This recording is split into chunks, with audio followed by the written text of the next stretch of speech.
শ্রদ্ধা মুরব্বিয়ানি কেরাম, মুসল্লিয়ানি কেরাম, পরম শ্রদ্ধা মা ও বোনেরা, যারা উপস্থিত, যুবক, তরুণ আর কিশোর বন্ধুরা, আল্লাহ সুবহানাহু ওয়া তাআলার লাখ কোটি শুকরিয়া যে রব্বুল আলামিন চান্দ্র বছরের রবিউল আউয়াল মাসে আমাদেরকে তাকে রুকু আর সেজদা করতে, তারই কথা শুনতে, জুমায় একত্রিত হওয়ার তৌফিক এনায়েত করেছেন। আমরা বলি আলহামদুলিল্লাহ। যদিও ওইটা আমরা বারবার বলেছি, চান্দ্র বছর গণনা করা ওয়াজিব, চান্দ্র মাস এর জ্ঞান থাকা ওয়াজিব, কারণ অনেকগুলো ইবাদতের সাথে জড়িত। অনেকবার বলেছি, আশা করি নিজেরা নিজের পরিবার, সন্তান, পরিচিত স্বজনদেরকে উদ্বুদ্ধ করবেন কখন চান্দ্র বছরের কোন মাস আসে নিজেরা গণনা করবেন। আল্লাহ তৌফিক দিন, আমরা বলি আল্লাহুম্মা আমিন। যারা ইচ্ছা করে চান্দ্র মাসের নাম জানে না অথবা চান্দ্র মাসের তারিখ খোঁজখবর রাখে না, ওরা ওয়াজিব তরক করার পাপে পাপিষ্ট হয়, আর এই পাপ ব্যাপক আকারে ছড়িয়ে পড়েছে। আমরা সবাইকে সচেতন এবং সতর্ক থাকার অনুরোধ করছি। তবে চান্দ্র বছরের কয়েকটি মাস আসলে বিভিন্ন কারণেই এর পরিচিতি আমাদের মাঝে স্পষ্ট হয়। এর মধ্যে একটা রবিউল আউয়াল, কারণ এই মাসে পৃথিবীতে জন্মগ্রহণ করেছেন মুহাম্মাদুর রাসূলুল্লাহ সাল্লাল্লাহু আলাইহি ওয়াসাল্লাম। শুধু তাই না, রাসূলুল্লাহ সাল্লাল্লাহু আলাইহি ওয়াসাল্লাম এই মাসেই হিজরত করেছেন মক্কাতুল মুকাররমা থেকে তৎকালীন ইয়াসরিব, তারপরে এর নাম দিয়েছেন মদিনা, আর ওখানে একটি পূর্ণাঙ্গ সভ্যতার বিনির্মাণ করেছেন। আমরা অনেকে ভুলে যাই, পৃথিবীতে যারা সমাজ বিজ্ঞান পড়ে আর পড়ায় তারা বলে পৃথিবীতে অনেকগুলো সভ্যতা, তারা বলে 12টা, 14টা, 16টা সভ্যতা এসেছে, কিন্তু ইসলামী সভ্যতাকে ওই দুরাচারীরা গণে না। তবে সকল কার্যক্রম ইসলামী সভ্যতার বিরুদ্ধেই করে, কারণ ওরা জানে পৃথিবীতে যত সভ্যতা এসেছে, যত সিভিলাইজেশন এসেছে, এর মধ্যে কেবল ইসলাম একমাত্র জীবিত সভ্যতা, ইসলাম একমাত্র শ্রেষ্ঠ সভ্যতা। ইসলাম জাতি, ধর্ম, বর্ণ নির্বিশেষে সবাইকে আপন করে, অ্যাবজর্ব করে, সবার সুখ আর শান্তি নিশ্চিত করে যে সভ্যতা, এর নাম ইসলাম। যদি অনেকেই হয়তো জানেন, আবার স্মরণ করিয়ে দিয়ে বলি, পৃথিবীতে 16টা সভ্যতাও যদি ধরে, তারা বলে এর শ্রেষ্ঠ সভ্যতা নাকি গ্রিক সভ্যতা। গ্রিক, যেটা খ্রিস্টপূর্ব 1000 বছর আগে বর্তমান গ্রিস নামে একটা দেশ, তার অ্যাথেন্স শহরে প্রতিষ্ঠিত হয়। ওরাই বলে, আমি বলছি না, ওদের কথা শুধু আপনাদের শোনাচ্ছি। তারা বলে অ্যাথেন্স শহরে 3 লক্ষ মানুষ ছিল, এর মধ্যে 1 লক্ষ ছিল কৃতদাস। ওরা বলে কৃতদাস সভ্যতা বিনির্মাণে কোনো অবদান নাই, কারণ কৃতদাস মানে লাউ, কদু, সিম, পটলের মতো বিক্রি হয় এমন। থাকলো 2 লাখ, এর মধ্যে 1 লক্ষ ছিল নারী। ওই দুষ্ট দুরাচারীরা বলে নারী, তারও সভ্যতা বিনির্মাণে কোনো শ্রেষ্ঠত্ব নাই, কারণ নারীর নাকি প্রাণী নাই।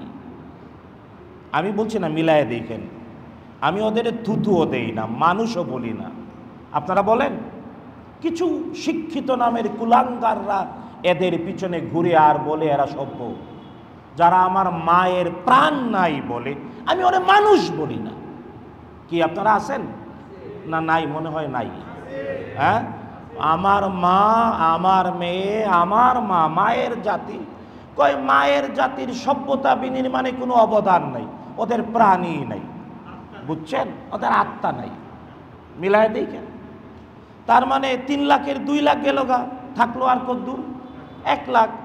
ওই 1 লাখের মধ্যে 50,000 ছিল শিশু, কিশোর আর বৃদ্ধ, ওই যে বুড়া হয়েছেন না, এখানে আসেন তো অধিকাংশই, আমিও বুড়ার লাইনে গেছি, বুঝছেন না, বয়স 50 ক্রস করেছে, 60 ক্রস করেছে, 70 ক্রস করেছে, বৃদ্ধরা না না ওরা ডেট ওভার, বুঝছেন না, আর বাচ্চাদের ডেট হয় নাই, তাই শিশু কিশোর আর বৃদ্ধ সভ্যতা বিনির্মাণে কোনো অবদান গেল 50, থাকলো শুধু 50,000। 50,000 যুবক তরুণরা, যুবারা গ্রিস এর অ্যাথেন্স শহরে, বর্তমানে গ্রিসের, ওই সময়ে গ্রিকের অ্যাথেন্স শহরে গ্রিক সভ্যতার গোড়াপত্তন ঘটায়। আর এটা নিয়ে কিছু মিসকিন লাপালাপি করে, কয় শ্রেষ্ঠ সভ্যতা। আমি বলি বন্ধু ওইটা সভ্যতা না, ওখানে আমি তুতুও দেই না, আরও আসো আমার সাথে মদিনার সভ্যতায়। রাজি আছেন যেতে? রাজি আছেন? মুহাম্মদুর রাসূলুল্লাহ সাল্লাল্লাহু তাআলা আলাইহি ওয়াসাল্লাম মদিনাতুল মুনাওয়ারাতে একটি সভ্যতা পৃথিবীকে উপহার দিয়েছেন। মজার ব্যাপার হলো রাসূলুল্লাহ সাল্লাল্লাহু আলাইহি ওয়াসাল্লাম নানার বাড়ি ছিল মদিনা, নানার বাড়ি, শুধু তাই না তার দাদার নানার বাড়িও মদিনা। জানেন তো নবীজি সাল্লাল্লাহু আলাইহি ওয়াসাল্লামের পূর্বপুরুষদের আত্মীয়তা মদিনায় ছিল, এমনকি নবীজির বাবার দাদা তার শ্বশুর বাড়িও মদিনায়। কিন্তু রাসূলুল্লাহ সাল্লাল্লাহু আলাইহি ওয়াসাল্লাম হিজরত করলেন বিশ্বাসের কারণেই।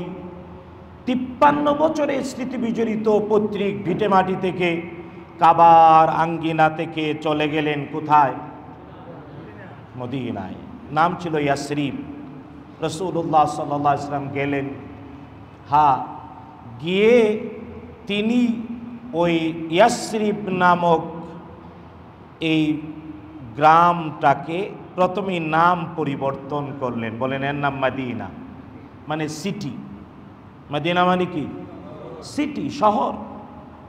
মানে পৌরবিজ্ঞান, রাষ্ট্রবিজ্ঞান পড়লে বুঝবেন এটা রাষ্ট্রের গোড়াপত্তনের জন্যে রাজধানী লাগে, রাজধানী হতে নগর লাগে।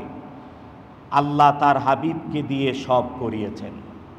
মুহাম্মদুর রাসূলুল্লাহ সাল্লাল্লাহু আলাইহি ওয়াসাল্লাম ইয়াসরিবের নাম পরিবর্তন করলেন এবং কালচারাল আগ্রাসনের বিরুদ্ধে বক্তব্য দিলেন। নবীজি বললেন এমনকি নাম ইয়াসরিব বলা যাবে না। মুসনাদ আহমদের 2টি বর্ণনা, একটি বর্ণনা নবীজি বললেন আবু আইয়ুব আনসারী রাদিয়াল্লাহু তাআলা আনহুর উঠানে তার উটনি থেকে নামলেন। জানেন আপনারা ইতিহাস, সবাই নবীজিকে নিতে চাইলেন, নবীজি বললেন আমার উটনিকে ছেড়ে দিন, আমার উটনি তার মালিকের আদেশে চলবে, ফাইন্নাহা মা'মুরা।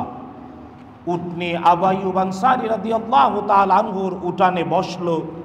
অনেকে মনে করলো মনে হয় বিশ্রাম নিচ্ছে, অনেকভাবে উঠানোর চেষ্টা করলো, উটনি আর উঠে দাঁড়ালো না। নবীজি বললেন এখানেই আমি নামবো।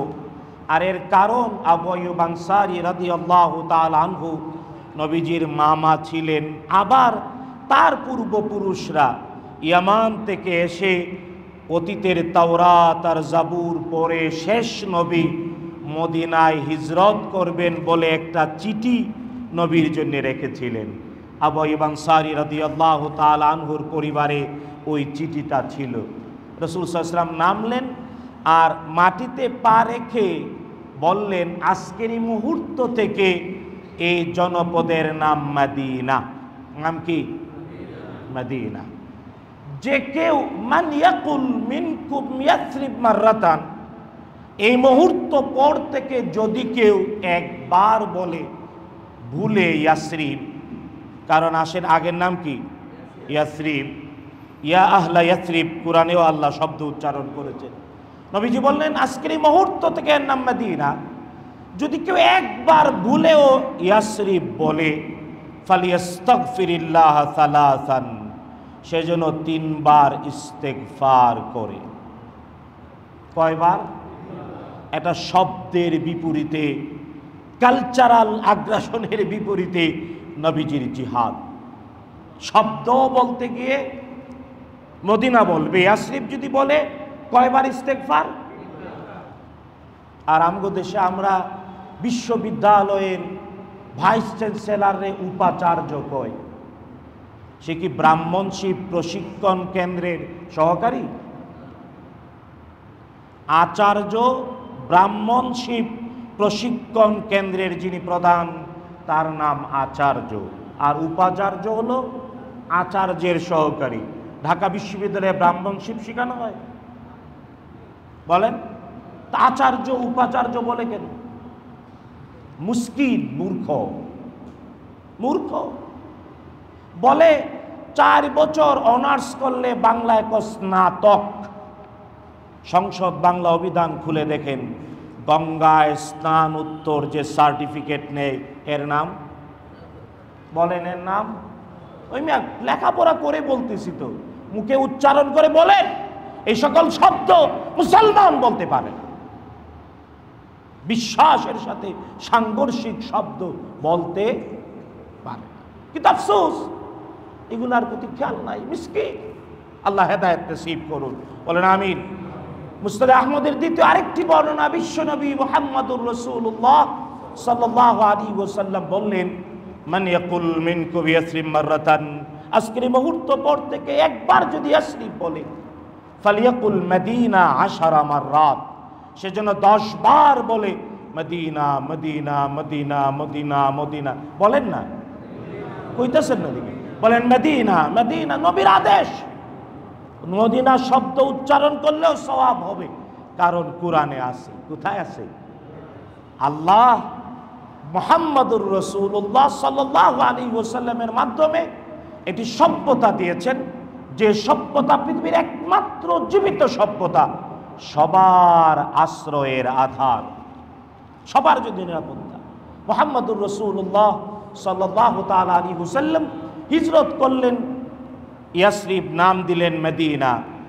মদিনায় আনসার আর মুহাজির সবাই মিলে হিজরত করে মক্কা থেকে এসেছেন, আর মদিনার ভূমিপুত্র যারা ইসলাম কবুল করেছে সব মিলায়া ছিলেন 10,000।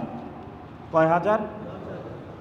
আর 40,000 অধিকাংশ ছিল ইহুদি, অধিকাংশ ছিল ইহুদি, এবং অন্য কিছু ধর্মের লোকজনও মদিনায় বসবাস করত। কারণ মদিনায় এগ্রিকালচার ছিল, কৃষিকাজ হতো, এখনো হয়। রাসূলুল্লাহ সাল্লাল্লাহু তাআলা আলাইহি ওয়াসাল্লাম ওই মদিনায় সবাইকে নিজের সাথে আত্মস্থ করলেন, মুখে না, লিখিত কাগজে।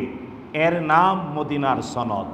এর নাম বলেন, এর নাম মদিনার সনদ, চার্টার অফ মদিনা, মিসাক আল মদিনা। এর দ্বারা রাসূলুল্লাহ সাল্লাল্লাহু আলাইহি ওয়াসাল্লাম সবাইকে এক ছাতার নিচে আনলেন। মদিনার সনদ দফাগুলো প্রত্যেকটি মুসলমানের পড়া উচিত। আফসোস, অনেক মুসলমান তা জানে না। আল্লাহ হেদায়েত নসিব করুন, বলেন আমিন। রাসূলুল্লাহ সাল্লাল্লাহু আলাইহি ওয়াসাল্লাম মদিনায় সভ্যতা বিনির্মাণে সকল ধর্মের মানুষকে এক ছাতার কি নিচে আনলেন, এবং ইসলামী সভ্যতা বিনির্মাণে সবার অবদান আছে।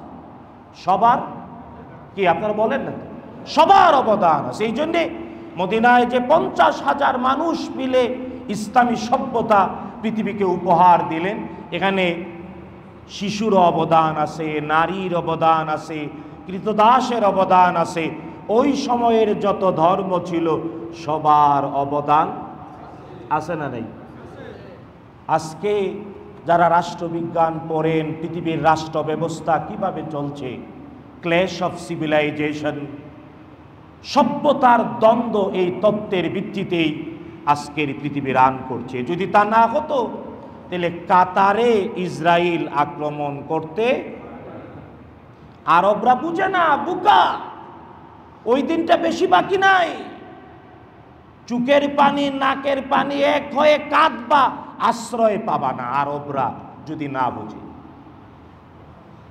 কারণ মানবতার শত্রুরা সব এক, কার বিরুদ্ধে? ইসলামী সভ্যতার বিরুদ্ধে। মুসলমান তো আর ওই নাই ভাই, আমরা তো গরু খাওরা, দুম্বার সাইজ মুসলিম। কষ্টে বলি, আমাদের আচরণ, চালচলন, কথাবার্তা ইসলাম কি ফুটে ওঠে? দুষ্ট, দুরাচারিতা, চরিত্রহীনতা ব্যাপক আকারে ছড়িয়ে পড়েছে। সত্যিই যে আল্লাহর বান্দা, নবীজির সভ্যতার দাবিদার, সে এমন পবিত্র মানুষ হবে যারে দেখে আরেকজন উদ্বুদ্ধ হবে, চারিত্রিক মাধুর্যতায় বিমোহিত হবে। এর নাম মুসলিম, এর নাম। আল্লাহ আমাদেরকে কবুল করুন, বলেন আমিন। জোরে বলেন আল্লাহুম্মা আমিন।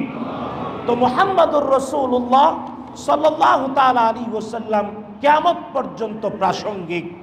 কারণ পৃথিবীর সকল সভ্যতা আপনি খুঁজলেই ওদের ভাষায় শ্রেষ্ঠ সভ্যতাকে আমিও যদি তুতু না দেই, আপনিও দেবেন না। ওরা কয় শ্রেষ্ঠ আর আমি দেই না, বলি না, এটা কিসের সভ্যতা? খোঁজ নিয়ে এই জন্য দেখেন ওদের সভ্যতাগুলো পড়েন, আর ইসলামের সিভিলাইজেশন, ইসলামের সভ্যতা হাদারা আল ইসলামিয়া পড়েন, দেখবেন মাথা অটু সেজদায় অবনত হবে। কার জন্যে? কার জন্যে? কারণ এই সভ্যতাটা পাঠিয়েছেন কে? বলেন কে? আর এই জন্যেই মুহাম্মদুর রাসূলুল্লাহ সাল্লাল্লাহু তাআলা আলাইহি ওয়াসাল্লাম পৃথিবীর সকল মানুষের জন্য প্রাসঙ্গিক।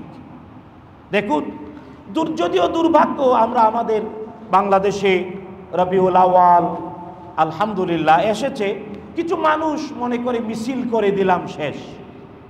কি করে দিলাম? কিন্তু মূর্খতা এমন পর্যায়ে পৌঁছেছে, মিছিল করে 12 তারিখে রবিউল আউয়ালের কত তারিখে?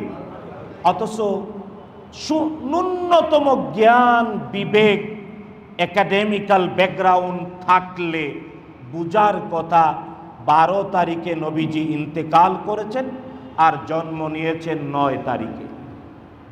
পরে দেখেন পৃথিবীর তাবৎ সিরাত গ্রন্থ পড়ে দেখেন, আজকের জ্যোতিষশাস্ত্র এত এক্সপার্ট, আলহামদুলিল্লাহ সবার হাতে অ্যান্ড্রয়েড সেট।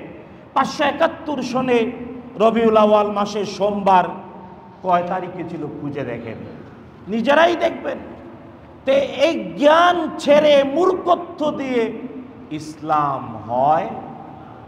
ইসলামের প্রথম শর্ত জ্ঞান। মূর্খত্ব যেখানে, সেখানে ইসলাম নাই। এই জন্য মূর্খ মুসলিম হতে পারে না। জ্ঞান, জ্ঞানের বাতি ইসলামের দিকে মানুষকে পরিচালিত করে। এই জন্য আগে জ্ঞান। 9 তারিখে নবীজি জন্ম নিয়েছেন, 12 তারিখে ইন্তেকাল করেছেন। 12 তারিখ ইন্তেকালের দিনে খুশি করে, আনন্দ করে। জানা উচিত এটা ইহুদিদের অভ্যাস। কাদের অভ্যাস? বলেন কাদের? ওই জায়নবাদী ইহুদিদের অভ্যাস, নবীজির মৃত্যুর দিনে আনন্দ করে। কিন্তু মুসলিম নামে কলঙ্ক, এরাও 12 রবিউল আউয়ালে মিছিল করে। অথচ ওই দিন নবীজি কি করেছেন? পৃথিবী থেকে বিদায় নিয়েছেন আর জন্ম নিয়েছেন 9 রবিউল আউয়াল। শুধু তাই না, দেখুন, প্রশ্ন করতে পারেন অনেকে যে এই যে 12 রবিউল আউয়ালে মানে নবীর জন্ম পালন করে, এটা প্রথম কে করেছে? দেখেন 352 বছর পর্যন্ত নবীজির হিজরত থেকে নিয়ে 352 বছর পর্যন্ত পৃথিবীতে নবীজি সাল্লাল্লাহু আলাইহি ওয়াসাল্লামের জন্ম পালনের কোনো বাস্তবতা ছিল না। না না 352 বছর, হিজরতের 352তম বছর। তার মানে নবীজি 10ম হিজরিতে পৃথিবী থেকে বিদায় নেন, 11 হিজরির সূচনায় 10 পূর্ণ হওয়ার পরে। তাই 352 থেকে 10 বাদ দিলে 342। নবীজি পৃথিবী থেকে বিদায় নেয়ার 342 বছর পর্যন্ত পৃথিবীতে মিলাদুন নবী নামে কোনো অনুষ্ঠান পালন ছিল। 353 হিজরিতে সর্বপ্রথম শিয়া শাসক মিশরের নাম ছিল মুঈজুদ্দৌলা, মিশরের শিয়া শাসক, সে এটা প্রথম উদ্ভাবন করে। শিয়া শাসক মুঈজুদ্দৌলা মিশরে ও ছিল ফাতেমি। ফাতেমি মানে শিয়া। ফাতেমি মানে কি? বর্তমান ইরানে যারা ক্ষমতায় আছে এদের পূর্বপুরুষ। বুঝতে পেরেছেন? নবীজি সাল্লাল্লাহু আলাইহি ওয়াসাল্লাম পৃথিবী থেকে বিদায় নেওয়ার ৩৪২ বছর পর্যন্ত সোনালী যুগের মানুষেরা সাহাবায়ে কেরাম, তাবেঈন, আতবাআত তাবেঈন তা করেন নাই। করেছে প্রথম মুঈজুদ্দৌলা মিশরে। তারপরে তার কাছ থেকে শিখে আরেকজন এটাকে প্রতিষ্ঠা করেছে। তা ছিল ইরাকের ইরবিল শহরে, সেও ছিল শিয়া। তার নাম ছিল মুজাফফরউদ্দিন কুকুবুরি। মুজাফফরউদ্দিন কুকুবুরি সে প্রথম ইরাকের ইরবিল শহরে এই প্রচলন চালু করে, আর ধীরে ধীরে আমাদের এই সাবকন্টিনেন্টে পরে আসছে। কিন্তু বিনীতভাবে বলতে চাই, ইসলামী সভ্যতার গোড়াপত্তন জ্ঞান দিয়ে। তাই মুসলিম মূর্খত্বের পিছনে দৌড়াবে না, মুসলিম জ্ঞান সমেত চলবে। রাজি আছেন ইনশাআল্লাহ? হ্যাঁ, আপনারা বলতে পারেন যে রাসূলুল্লাহ সাল্লাল্লাহু তাআলা আলাইহি ওয়াসাল্লাম তার প্রতি ভালোবাসা দেখাবে একটা মানুষ, অবশ্যই দেখাবে। তবে এই ভালোবাসা দেখানোর জন্যে 5টি কাজ আগে করতে হবে। 5টি কাজের দ্বারা নবীজির ভালোবাসার প্রমাণ ফুটে ওঠে। মুখে ভালোবাসি বললে আল্লাহর কাছে কবুল হবে না যদি কাজে ভালোবাসার প্রমাণ না থাকে। এর দলিল মুহাম্মদুর রাসূলুল্লাহ সাল্লাল্লাহু তাআলা আলাইহি ওয়াসাল্লামকে আবু তালেব ভালোবাসতেন না? নবীজির চাচা, আপন চাচা আবু তালেব। কিন্তু তিনি যেহেতু কাজে কর্মে ভালোবাসার প্রমাণ ঈমান আনয়নের মাধ্যমে প্রতিষ্ঠা করেননি, আল্লাহ কোরআনে আয়াত নাজিল করে দিয়ে নবীজিও চাচার ভালোবাসায় কেঁদেছেন। আল্লাহ বলেছেন, ইন্নাকা লা তাহদি মান আহবাবতা, সূরাতুল কাসাস। নবী হে, আপনি যাকে ভালোবাসেন তার হেদায়েত দেওয়ার ক্ষমতা আপনার। হেদায়েত দেওয়ার ক্ষমতা কার কাছে? আল্লাহ আয়াত নাজিল করে দিয়ে। আবু তালেব যদি ভালোবাসা, শুধু তাই না, অনেক কাজও তিনি করেছেন ঈমান না আনার কারণে। আবু তালেব যদি, নবীজি বলেছেন জাহান্নামে যাবেন এবং সবচাইতে কম শাস্তি তাকে দেয়া হবে। শাস্তি কি? 2 পায়ে 2টা আগুনের জুতা পরিয়ে দেয়া হবে। আর দুনিয়ার আগুন উপর দিক থেকে জ্বালায়, জাহান্নামের আগুন ব্যতিক্রম। আল্লাহ বলছেন জাহান্নামের আগুন ভিতর থেকে জ্বালিয়ে দেবে।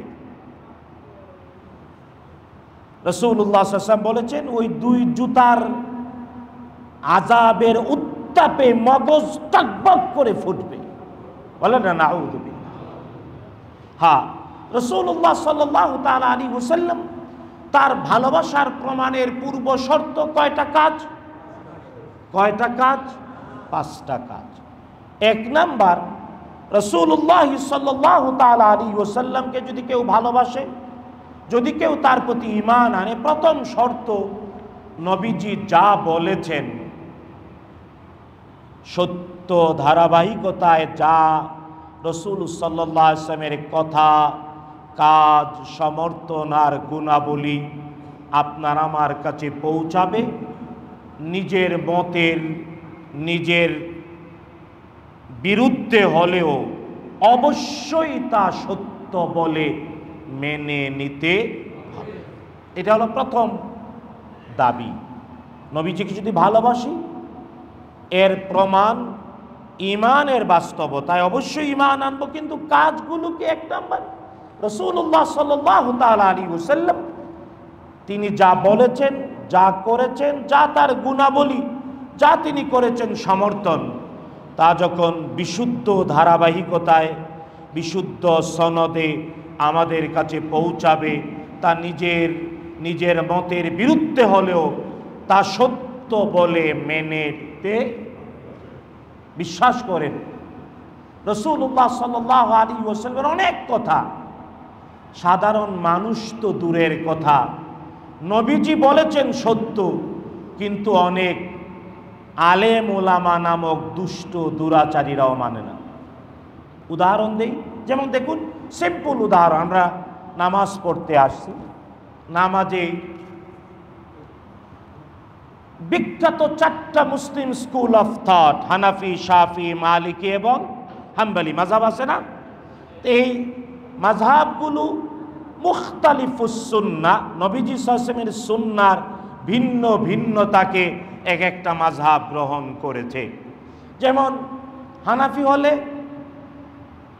কেবল তাকবীরে তাহরিমা আল্লাহু আকবার বলার সময়ে ফরজ হাত উঠায়, রুকুতে যাওয়ার সময়ে হানাফিরা হাত, বাংলাদেশি হানাফিরা কি, যদিও ইরাকের হানাফিরা, সিরিয়ার হানাফিরা, তুরস্কের হানাফিরাও রফি আদায় করে, কিন্তু বাংলাদেশে সাধারণ মানুষ বাদ দেন, আলেম আপনারা দেখবেন ওয়াজে আলেম রফুলি আদায় করলে এমন বিরক্তির সাথে এর বিরুদ্ধে কথা বলে, ভাবটা এমন ওর মতের বিরুদ্ধে গেছে, এটা বেটি করা যাবে না বলে মসজিদ থেকে বাইর করে দিন, বলে না, শুনেন না?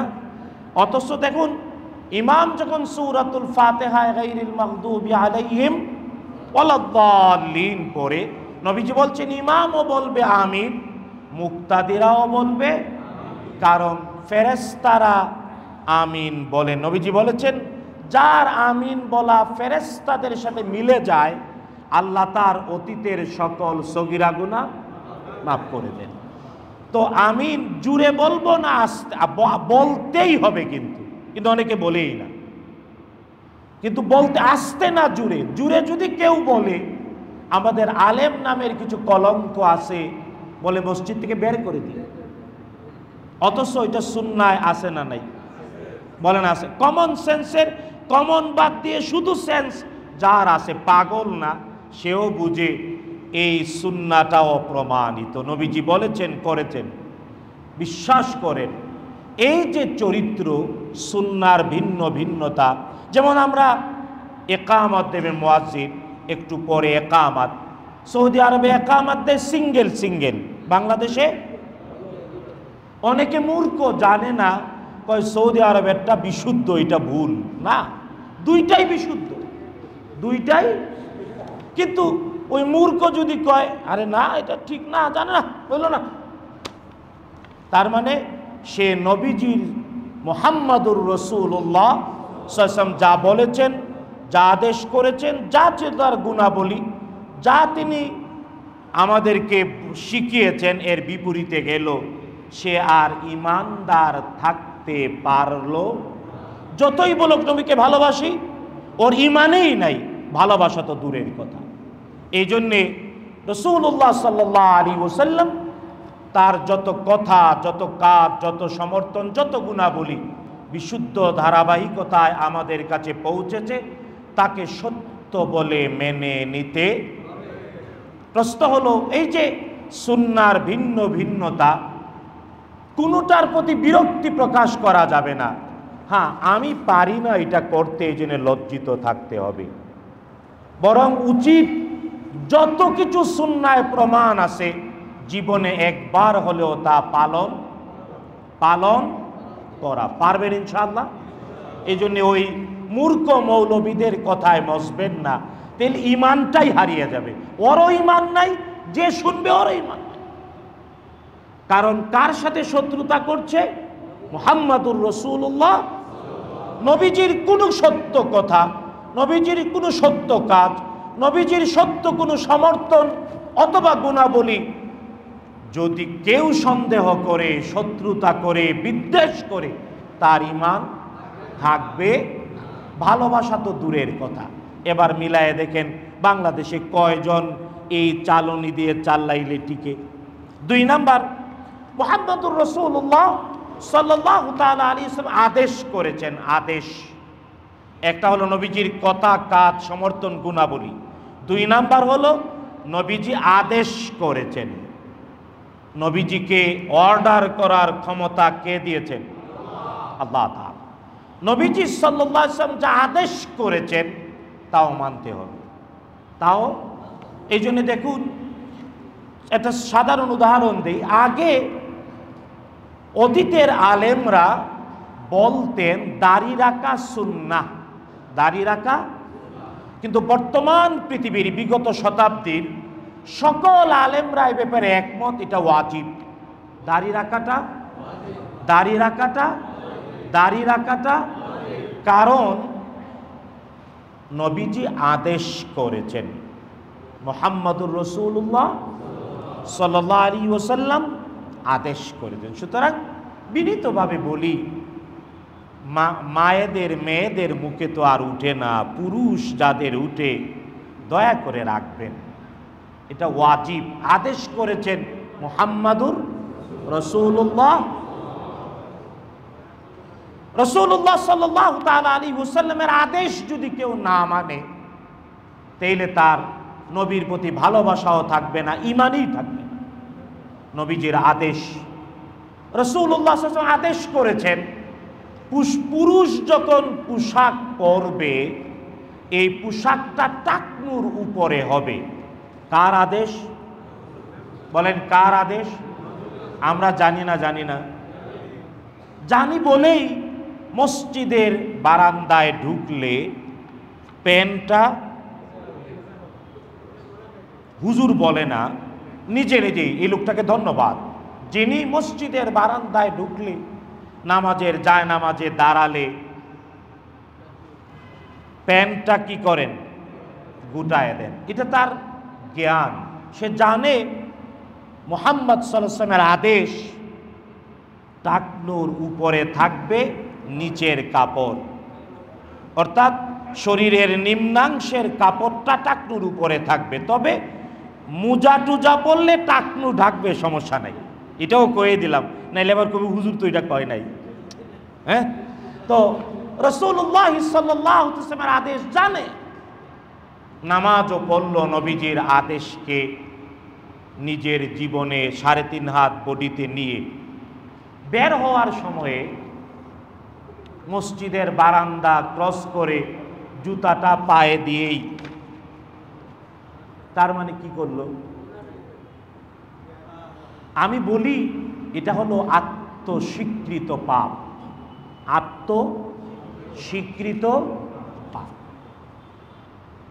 ভাই তুমি যে বন্ধু, তুমি নিজে জানো এই নবীজির আদেশ টাকনুর উপরে পড়ো, নবীজি নিষেধ করেছেন টাকনুর নিচে। আজকে অনেক কারণ বেরিয়েছে, মেডিকেল সায়েন্স অনেক কারণ বের করেছে।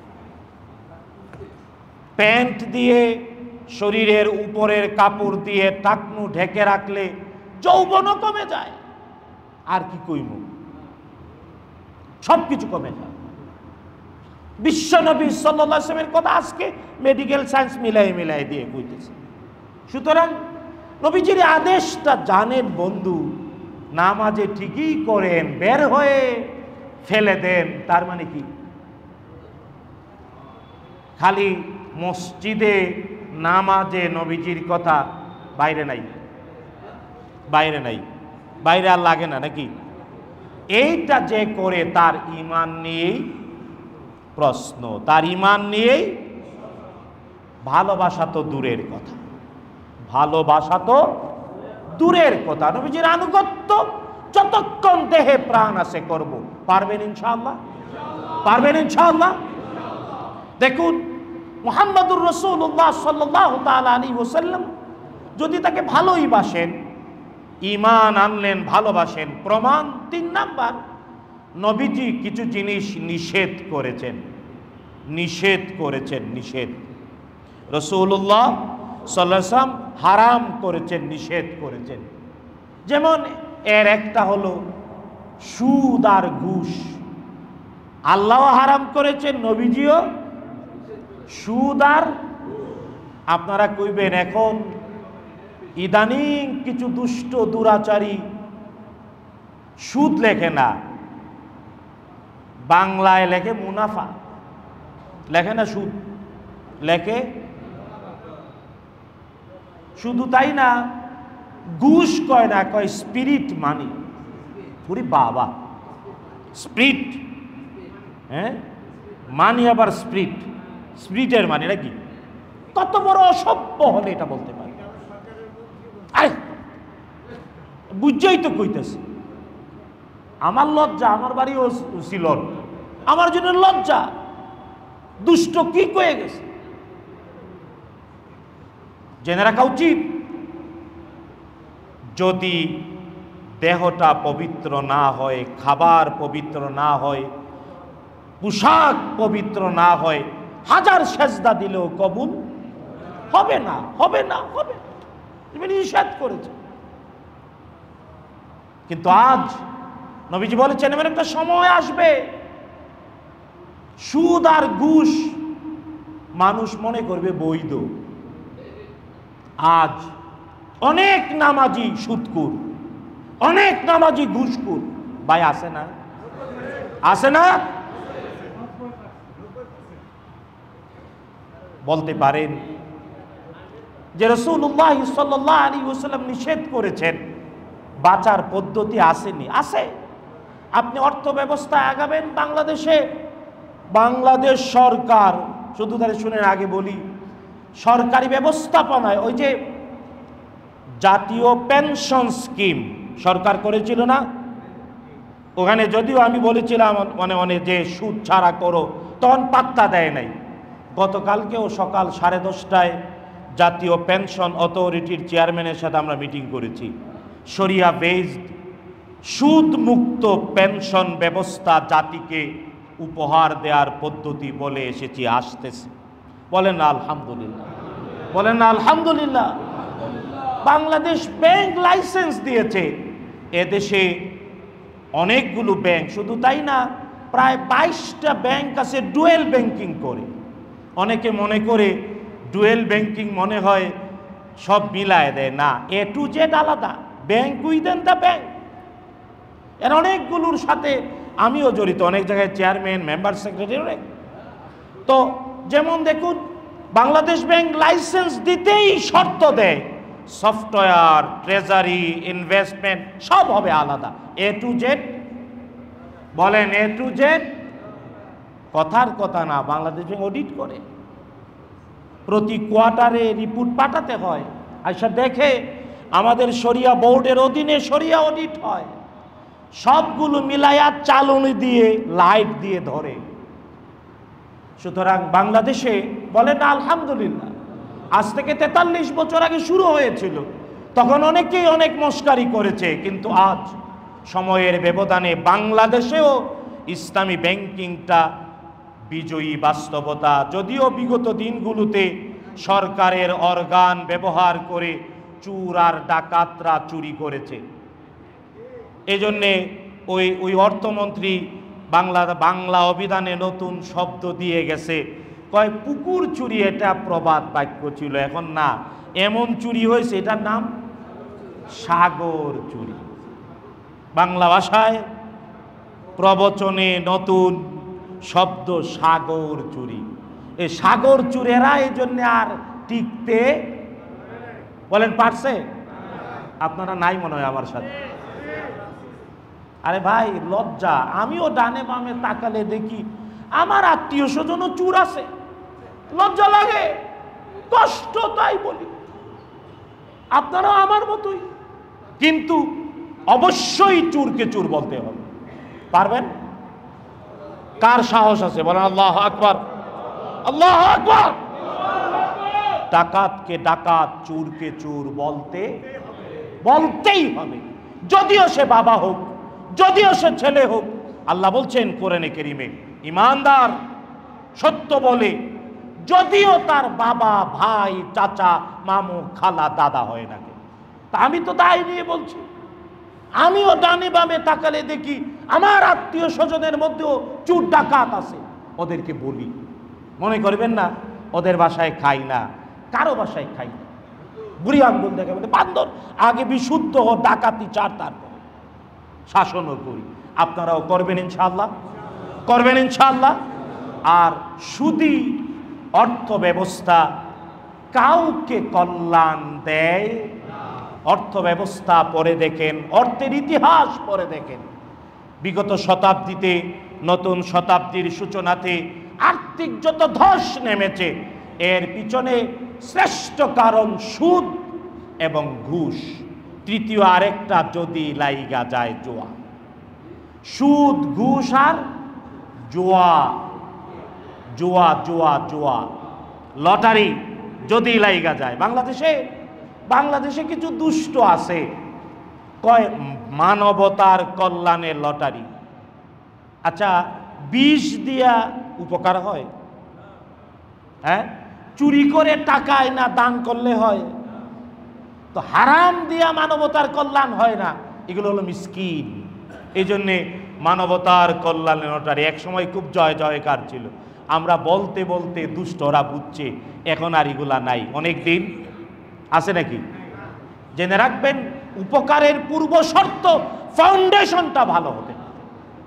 তো রাসূলুল্লাহ সাল্লাল্লাহু তাআলা আলাইহি ওয়াসাল্লাম যা নিষেধ করেছেন তা থেকে সাবধান থাকতে হবে। চতুর্থ, রাসূলুল্লাহ সাল্লাল্লাহু আলাইহি ওয়াসাল্লাম তার সময়ে ছিল না, ভবিষ্যতে হবে, এমন ব্যাপারে সাবধান আর সতর্কতা আমাদেরকে অবলম্বন করতে বলেছেন। কি? যেমন রাসূলুল্লাহ সাল্লাল্লাহু আলাইহি ওয়াসাল্লাম যে সময়ে মক্কায় এসেছিলেন, 63 বছরের নবীজির জীবনে, এমনকি সাহাবায়ে কেরামের সোনালী যুগ 300 বছর, তখন কোন কবরে মানুষ সেজদা দিত।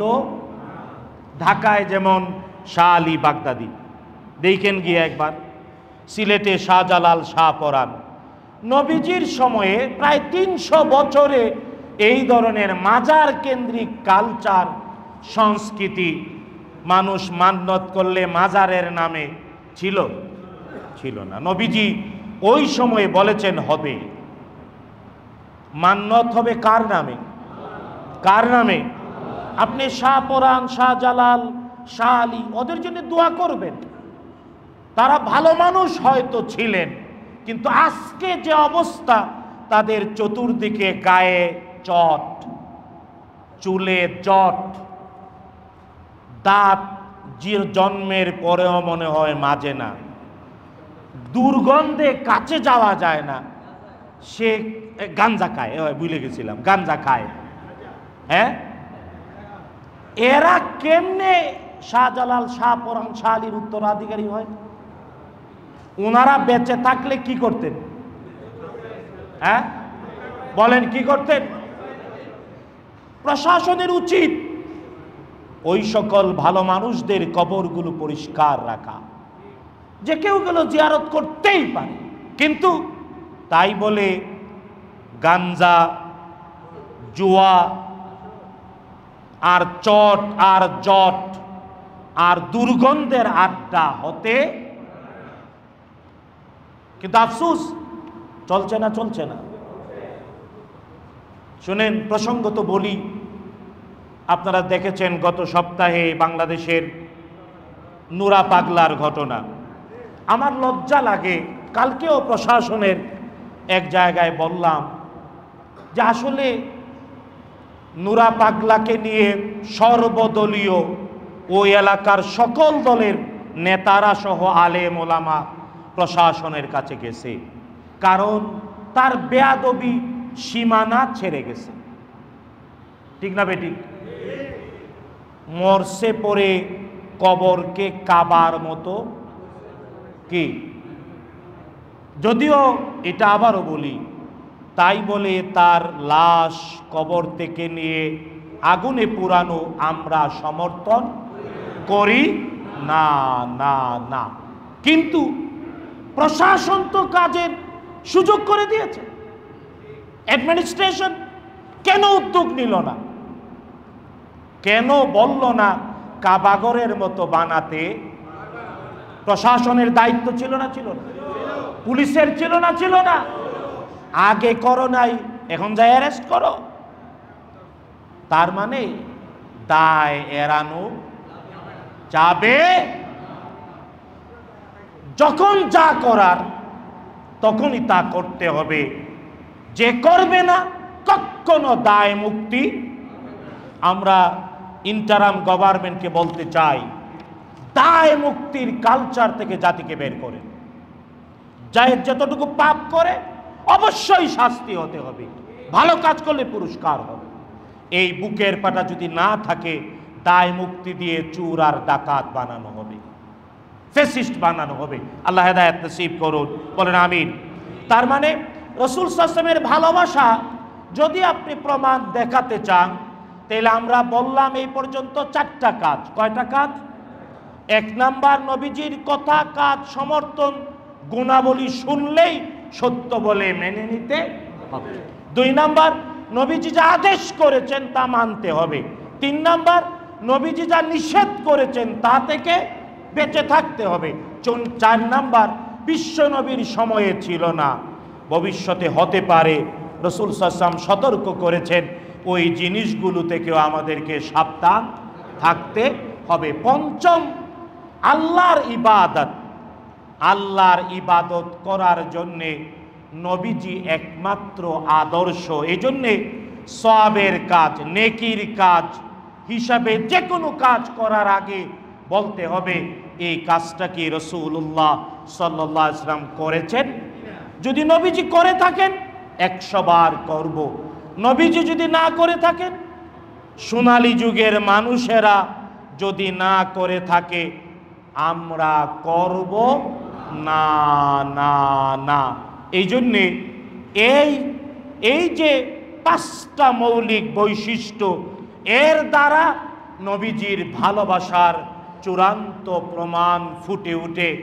আর এইভাবে যারা 5টি বৈশিষ্ট্য দিয়ে বিশ্বনবীর ভালোবাসাকে নিজের জীবনে প্রতিষ্ঠা করে, এরা মরলেও কবরে বলবে তিনি আমার রসুল, তিনি আমার রসুল, মুহাম্মাদুর রাসূলুল্লাহ। আল্লাহ তাআলা আমাদের সবাইকে এই 5টি কাজের মাধ্যমে বিশ্বনবীর ভালোবাসার বহিঃপ্রকাশ ঘটানোর তৌফিক দিন, বলেন আমিন। হাযা মা ইনদি ওয়াল ইলমু ইনদাল্লাহ আলাইহি তাওয়াক্কালতু ওয়া ইলাইহি উনীব।